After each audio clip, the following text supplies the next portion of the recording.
मैं doctor Rajiv Bhatia, director श्रीमन hospital और consultant nephrologist आपका स्वागत करता हूँ। ये श्रीमन हॉस्पिटल की एक छोटा सा प्रयास है कि सोसाइटी में लोगों को हेल्दी रखा जा सके।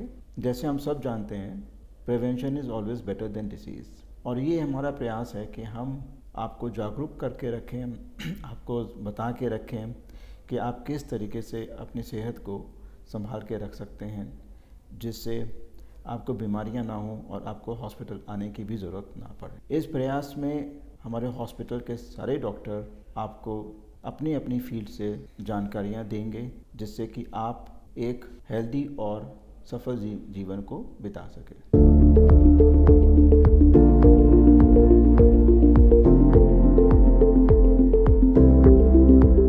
नमस्कार, मैं डॉक्टर सुनील बत्रा श्रीमन मल्टी स्पेशलिटी हॉस्पिटल में आई कंसल्टेंट के तौर पे काम कर रहा हूँ। आज मैं आपके साथ कुछ बातें शेयर करना चाहता हूँ बच्चों के बारे में। बच्चों के विज़न के बारे में कुछ बातें हमें हमेशा ध्यान रखनी चाहिए कि शुरू से बच्चों का आँखों का ध्यान रखना बहुत ज़रूरी होता है।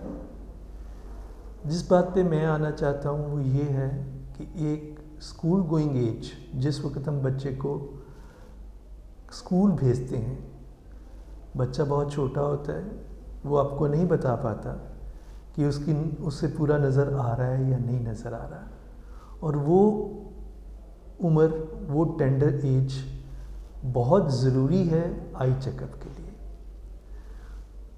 मेरा कहने का भाव ये है कि जब भी, जैसे हमारे पहले यज्ञोपवीत संस्कार हुआ करता था, जिस वक्त बच्चा स्कूल जाता था यज्ञोपवीत संस्कार किया जाता था। आप इस तरह से इसको याद कीजिए कि जब बच्चे को स्कूल भेजना है तो जैसे यज्ञोपवीत संस्कार करते हैं, वैसे ही उसका आँखों का चेकअप भी उतना ही या ज़्यादा ही ज़रूरी है। वो इसलिए क्योंकि उस एज में अगर बच्चों को विज़न की प्रॉब्लम होती है और एक आँख बच्चे की जो है वो हाइपरमेट्रोपिया यानी प्लस का नंबर जिसमें होता है, अगर वो होता है और दूसरी आँख से बच्चा बिल्कुल ठीक देख रहा है, तो बच्चे को पता नहीं लगेगा। और जो आँख कम देख रही है वो धीरे धीरे सुप्रेस हो जाती है, और वो सुप्रेशन परमानेंट रहती है, हमेशा के लिए होती है। उसको अगर हम बाद में, जब बच्चा बड़ा हो जाता है, आफ्टर 16, आफ्टर 17, अगर आप उसको चेक भी कराते हैं, उसका स्पेक्स भी लगाते हैं, तो कोई फ़ायदा उसका नहीं हो पाता है। इसलिए हमें ये बहुत ज़रूरी है कि बच्चों की उस उम्र में हमें चेकअप कराना ज़रूरी है। अब दूसरी बात ये कि कहते हैं कि जब हम बताते हैं कि अब बच्चे को ऐनक लगने वाली है, पहला सवाल ये होता है, क्या कोई दवाई से ये हट सकती है? तो प्लीज़ ये हम समझ लें अच्छे से कि दवाई से कभी भी नंबर जो है वो ठीक नहीं होता। अगर कोई भी रिफ्रैक्टिव प्रॉब्लम है तो उसका हल सिर्फ और सिर्फ ऐनक ही है आफ्टर प्रॉपर चेकअप। इसमें मैं अब आपके साथ बच्चों की रिफ्रैक्टिव एरर्स के बारे में कुछ शेयर करना चाहता हूँ। जैसे पहली बात, मायोपिया हम कहते हैं जिसमें माइनस का नंबर होता है और बच्चे को दूर का कम दिखाई देता है, नज़दीक से बच्चा ठीक दिखाई दे रहा होता है, और उसमें हम माइनस का नंबर लगा के उसको ठीक कर सकते हैं। दूसरा, हाइपरमेट्रोपिया में प्लस का नंबर होता है। अब आमतौर पे ये सोचते हैं कि ये शायद ये प्रॉब्लम जो है इसमें दूर की नज़र जो है वो ख़राब नहीं होती है, सिर्फ नज़दीक की होती है। बच्चों में ऐसा नहीं है, क्योंकि बच्चों में एकोमोडेशन बहुत स्ट्रॉन्ग होती है और बच्चा एकोमोडेट कर लेता है। एकोमोडेट से मेरा भाव है कि वो दूर की चीज़ के लिए भी उसकी सिलेरी मसल्स काम कर रही हैं, जो कि नॉर्मली सिर्फ नज़दीक के लिए काम करनी चाहिए। तो होता क्या है कि अगर बच्चे को दोनों आंख में हाइपरमेट्रोपिया है, वो लगातार उसकी एकोमोडेशन के लिए सिलेरी मसल्स काम कर रही हैं, तो बच्चा हेडेक, सिर दर्द की कंप्लेंट करता है कि मैं ज़्यादा देर पढ़ता हूँ तो सिर दर्द होता है। सो ये कंप्लेंट्स इग्नोर नहीं करनी चाहिए।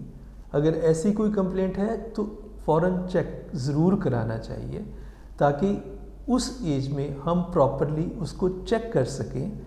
चेक करने के लिए हम कुछ दवाई डाल के उसकी एकोमोडेशन की मसल्स को पैरालाइज करते हैं और उससे हम उसके सही नंबर की जांच कर सकते हैं।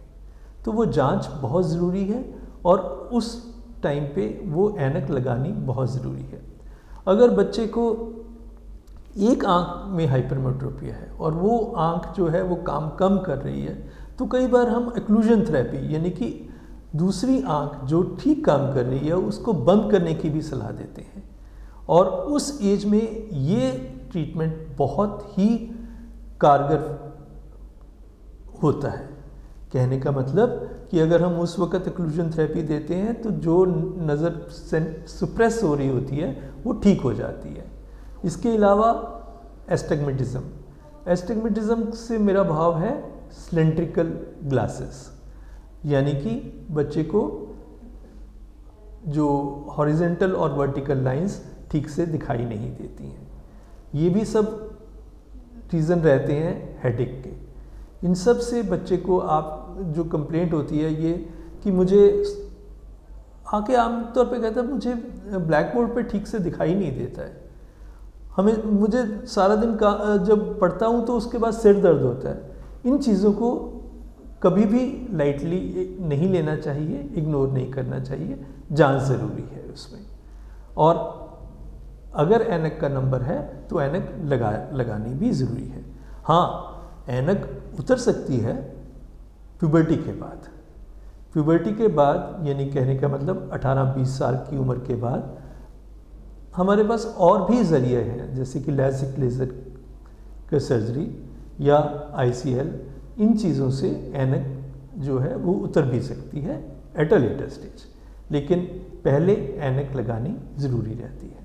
इसके अलावा बच्चों में कई बार कंप्लेंट होती है कि बहुत पानी आता है।